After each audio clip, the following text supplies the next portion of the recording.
Hello student, आज हम 10th class में यूनिट फर्स्ट के चैप्टर त्वचा की एनाटॉमी और फिजियोलॉजी के अंतर्गत त्वचा के कार्यों का अध्ययन करेंगे। तो देखिए, जो हमारी जो संपूर्ण शरीर होता है वो त्वचा से ढका हुआ होता है, क्योंकि त्वचा जो होती है वो शरीर का सबसे बड़ा अंग होता है और त्वचा हमारे शरीर में कई महत्वपूर्ण कार्य करती है और इन कार्यों के फलस्वरूप ही अनेक रासायनिक और भौतिक प्रतिक्रियाएं होती है। तो आइए हम जानते हैं कि त्वचा के कौन कौन से कार्य होते हैं। तो देखिए, त्वचा का जो सबसे पहला कार्य होता है वो होता है सुरक्षा प्रदान करना, यानी प्रोटेक्शन।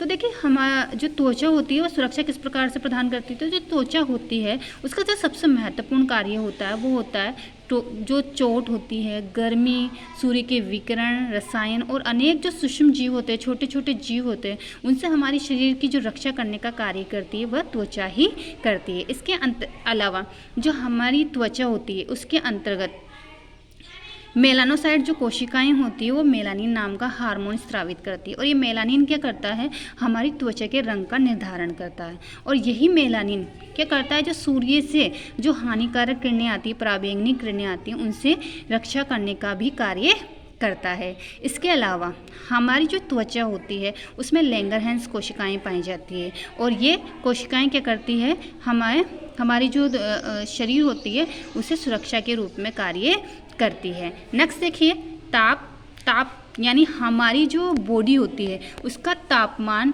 को भी नियंत्रित करती है, तापमान को नियंत्रित करती है। तो देखिए किस प्रकार से करती है। तो जो त्वचा होती है वो तापमान नियामक के रूप में कार्य करती है। हमारा जो शरीर का जो तापमान होता है उसे वायुमंडलीय स्थितियों के अनुकूल बनाए रखती है। अब ये किस तरीके से बनाए रखती है। तो देखिए, हमारे जो शरीर होती है उसमें अनेक पसीने की ग्रंथियां होती है और उनसे क्या होता है, पसीने का स्राव होता है और इसी के माध्यम से वह क्या करती है, हमारे शरीर के तापमान को नियंत्रित करने का कार्य करती है। नेक्स्ट देखिए, हार्मोन संश्लेषण। तो देखिए, जो सूर्य के जो प्रकाश में जो विटामिन डी उपस्थित होता है उसे ग्रहण करने का कार्य भी कौन करता है, त्वचा ही करती है। नेक्स्ट देखिए, अपशिष्ट पदार्थों का त्याग, यानी कि हमारी त्वचा के माध्यम से अनेक अपशिष्ट पदार्थों का त्याग किया जाता है। देखिए, पसीने और सीबम के स्राव के माध्यम से भी अनेक अपशिष्ट पदार्थों का त्याग किया जाता है। जैसे अनेक जो खनिज लवण होते हैं वो बाहर निकाल दिया जाता है, अतिरिक्त जो पानी होता है उसे बाहर निकाल दिया जाता है।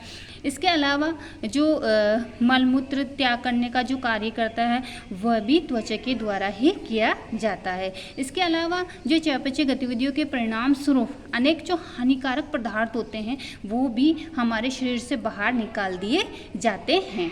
नेक्स्ट देखिए, नेक्स्ट जो कार्य होता है त्वचा का वो होता है प्रतिरक्षात्मक भूमिका, यानी कि जो हमारी त्वचा होती है, जो त्वचा में 3 लेयर्स होती हैं। तो जो 3 लेयर्स में सबसे पहले लेयर होती है एपिडर्मिस लेयर, उसमें लैंगरहैंस कोशिकाएं पाई जाती है और जो लैंगरहैंस कोशिकाएं होती है तो वो क्या करती है, जो एलर्जस पदार्थ होते हैं, एलर्जी वाले पदार्थ उनकी पहचान करती है, यानी ये हमारे शरीर को सुरक्षा प्रदान करने का कार्य करती है। नेक्स्ट देखिए, जो त्वचा का कार्य होता है वो होता है संवेदी कार्य।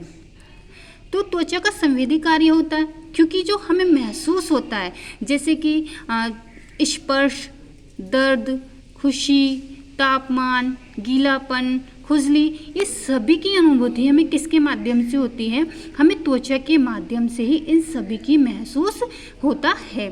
तो त्वचा संवेदना का कार्य करती है, त्वचा संवेदी अंग भी है।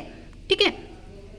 नेक्स्ट देखिए, उपस्थिति के अंतर्गत क्या होता है, त्वचा के रंग, लोच, मोटाई मनुष्य के सामान्य रूप के लिए जिम्मेदार होते हैं। जाहिर सी बात है कि जो हमारा रंग रूप का निर्धारण होता है वो किससे होता है, त्वचा के माध्यम से होता है, त्वचा के रंग से होता है, त्वचा की लोच से होता है, जो त्वचा होती है उसकी मोटाई से होता है। और त्वचा को मानव शरीर के लिए एक सजावटी मीडिया माना जा सकता है।